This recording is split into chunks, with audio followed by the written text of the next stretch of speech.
हमारा जो टॉपिक है आहड़ सभ्यता। तो आहड़ सभ्यता उदयपुर जिले से संबंधित सभ्यता। आहड़ सभ्यता नदी सर्वप्रथम जो नदी है अपने आयड़ नदी के किनारे, कौन सी नदी के किनारे? आयड़ नदी के किनारे। आयड़ नदी जब उदय सागर झील से मिलती है तो ये कहलाने लगती है कौन सी सभ्यता? बेड़ज सभ्यता। बेड़ज सभ्यता। और बेड़ज की जो सहायक नदी है, सहायक नदी कौन सी सभ्यता? बनास। बनास। तो इस सभ्यता को बनास संस्कृति भी कहा जाता है। तो ये तीनों जो नदियां हैं ये तीनों के तीनों आहार से संबंधित है। नंबर 1 आयड़ सभ्यता।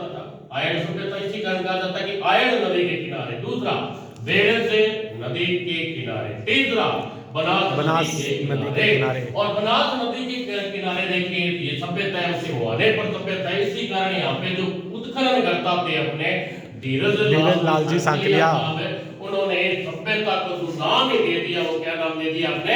बनास संस्कृति। यहाँ पे सभ्यता में सर्वप्रथम है हम यहाँ पे खोजकर्ता की बात करेंगे तो ये सबसे पहले सभ्यता की जो खोज की गई 1953 में पंडित अक्षय कीर्ति व्यास के द्वारा। अक्षय कीर्ति व्यास ने यहाँ पे सर्वप्रथम खोज की। तत्पश्चात यहाँ पे रतन चंद्र जी अग्रवाल ने 1954 में यहाँ पे उत्खनन किया। और आहड़ में जो सर्वाधिक जो उत्खनन किया गया है वो कहां पर किसके द्वारा? रतन चंद्र अग्रवाल ने यहाँ पे जिस टीले पर उत्खनन किया, जिस टीले पर उत्खनन किया उसे क्या कहा जाता है? धूलकोट कहा जाता है। जबकि ये जो सभ्यता में जो व्यापक स्तर पे 3 बार जो उत्खनन हुआ है इसको अघाटपुर दुर्ग कहा जाता है। तो स्थानीय भाषा में अघाटपुर दुर्ग कहा जाता है। इसके अलावा यहाँ पे जो तीसरा जो उत्खनन है अपने भारत सरकार के द्वारा किया गया। भारत सरकार ने यहाँ पे 1961 में पूना विश्वविद्यालय के जो प्रोफेसर है वीएन मिश्रा जी और धीरजलाल जी सांकलिया को यहाँ पे नियुक्त किया। फिर लास्ट में जो नाम आता है जो सबसे बड़ा नाम है अपने राज्य सरकार के द्वारा। तो भारतीय जो पुरातात्विक विभाग ने राज्य सरकार के मार्फत यहाँ पे चक्रवर्ती साहब को और विजय कुमार जी को भेजा।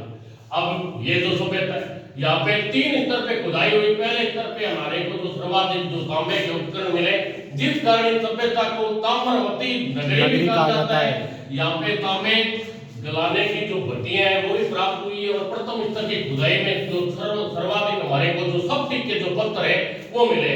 दूसरे स्तर की खुदाई में हमारे को लोहे के उपकरण मिले। तो ये सभ्यता ताम्र युगीन सभ्यता भी और ये सभ्यता कौन सभ्यता? लोहा युगीन सभ्यता भी। तीसरा जो स्तर है, तीसरे स्तर में यहाँ पे हमारे को मिट्टी के बर्तन मिले, मर्द भांड मिले। तो ये तीनों जो इस सभ्यता के प्रारूप। इसके अलावा यहाँ के जो मकान है, मकान कौन सी ईंटों से निर्मित है अपने? कच्ची ईंटों से।